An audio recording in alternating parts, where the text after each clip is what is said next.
George Bilecki back in the digital studio with Sammy P, our Nescent betting expert. And we're going to talk the NBA and what a frenzy it's been with free agency and potential trades.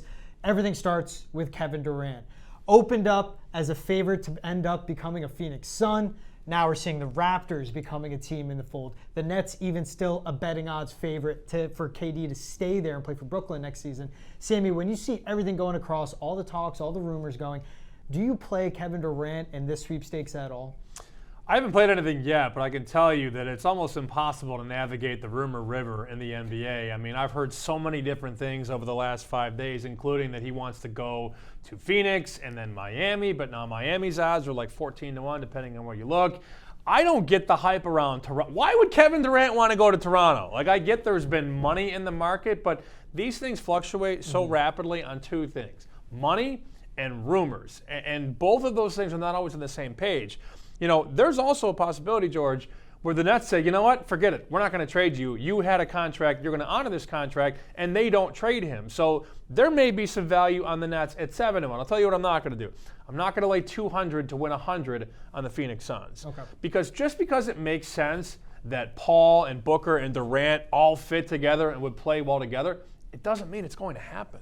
Now, do you read into other players' odds? Like I saw DeAndre Ayton jump as a favorite to become a Brooklyn Net. That can happen in restricted free agency or a sign-in trade. Do you read that at all when looking into this? Or like you said, you just stick with what you see rumors-wise and also what makes sense to you? Yeah, I mean, you pay attention to all of it for sure. DeAndre Ayton to the Brooklyn Nets, I don't think that that's a piece that's going to win them a championship, so I also don't really understand it. But I think when you look at the roster flexibility and the financial flexibility, yeah, if you get rid of Kevin Durant, you're going to have to send some money back the other way. And if you have Kevin Durant and Chris Paul and Devin Booker, you don't need DeAndre Ayton. But that's just an odds maker sitting in the back going, all right, if they trade Durant to Phoenix, who goes back to Brooklyn? And the obvious answer is DeAndre Ayton.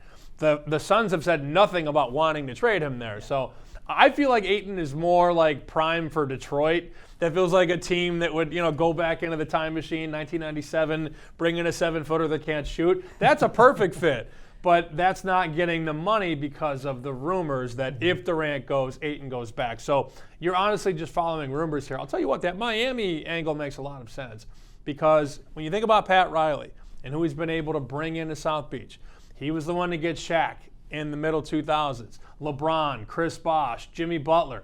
None of those players were favored to end up in Miami. Yet Riley rolled the rings out and showed Miami around, and people end up there. Now, this is different because it's not exactly free agency, but I would feel like if there's one person that could make it work to get Kevin Durant, it would be Pat Riley, but the odds say that won't happen. See, I like that because the Heat have the pieces to trade, like, say, a Bam Adebayo, but the guy's still there when KD goes. If he goes, they can still be a championship team. The Raptors, they're going to give up what? OG Anunoby, maybe Pascal Siakam, Scotty Barnes. KD goes there. It's not a much better scenario than it is with the Nets. Okay, let's play this out. All right, KD, we're going to send you to Toronto.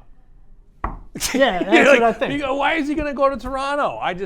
I don't get it. I feel like it's Phoenix or Boston. His camp was very clear from Jump Street. Look, we want to be in Phoenix or Miami. The books believe in the Phoenix side. They don't believe in the Miami side. Now, with KD, a big thing that happens, there will be a domino to fall when he picks. And to me, that also become 2023 NBA champion betting odds. Because the Celtics right now are the favorite. It was the Warriors, then Malcolm Brogdon was traded for. Now it's your sixth best player. Danilo Gallinari was signed.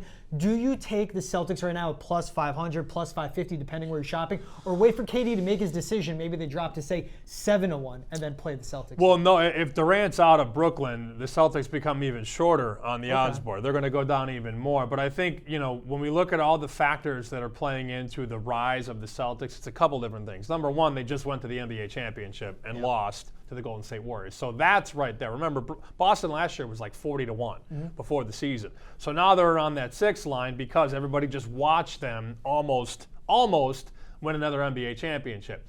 The other part of that is the demise or the perceived demise of Brooklyn in their own division, and also James Harden in Philly. Like, is he going back to Philly? We don't know. So the path to a number 1 seed gets a lot easier if Brooklyn stinks and if Philly's a mess. So it's a combination of a couple different things. But no, if Kevin Durant is officially out of Brooklyn, Boston's odds get even shorter because then everybody's going to chase the Celtics. Go, wow, the Celtics have an easier path.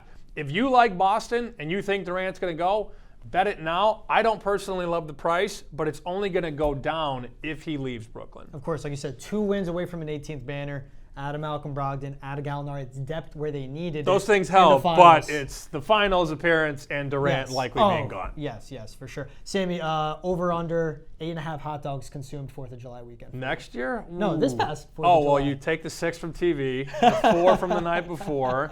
I did have one on Sunday, so I went over. Nice. I'm happy I hammered I the want over. you on the set next year. All right, I'm with you. 5.5. You can do it. You and me go Kobayashi and Joey Chestnut one-on-one. Okay. Sammy P, always thanks for joining me. Catch him on Lunchline, an Ultimate Betting Show, Monday through Friday, right here on Nesson. Thanks for joining me in the digital studio. Thank brother. you, George.